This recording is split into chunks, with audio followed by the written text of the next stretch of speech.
থেকে উঠেই দেখছি ঘড়িতে বাজছে 9টা, আর তার সাথে সাথেই না বাইরে ঝিরঝিরে বৃষ্টিও পড়ছে। ইচ্ছে তো করছে না উঠতে, তবে সেই দিন তো আর নেই বলো যে উঠেই নিশ্চিন্তে খাবার তৈরি পাবো। তাই যা করার নিজেকে তৈরি করে খেতে হবে, এটাই তো মেয়েদের বিয়ের পরে জীবন বলো। আজকে না এতটাই বেলা হয়ে গিয়েছিল, তাই তাড়াতাড়ি করে বিছানা গুছিয়ে ব্রাশ করতে চলে গেছি। তখনই আবার বাজারটাও করে নিয়ে এলো, তাই আর দেরি না করে ভাতটা চাপিয়ে দিয়েছি। ও মা, ভাতের ফ্যান ঝরাতে গিয়ে না হয়ে গেল সর্বনাশ। গরম ফ্যান হাতে পড়ে হাত পুরো জ্বলতে শুরু করে দিয়েছে। তাই ও আবার হাতে হাতে আমার রান্নায় হেল্প করে দিচ্ছিল। আসলে কি বলো তো, তোমার বিপদের দিনে যে বা যারা তোমার পাশে থাকে না, সত্যি বলতে তারাই ঠিক তোমার নিজের। ও এদিকে খাবার খেয়ে বেরিয়ে গেল, আর আমি এদিকে লেগে পড়েছি বাকি কাজগুলোকে করতে।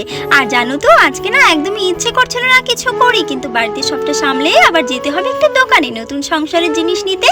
আসলে দেখবে, সংসারের মায়ায় পড়ে গেলে না যেমন বাসি রুটি অমৃত লাগে, ঠিক তেমনই হাজার খাটুনি হলেও নতুন করে নিজের একটা সুন্দর সংসার গোছাতে না আমারও বেশ ভালো লাগে।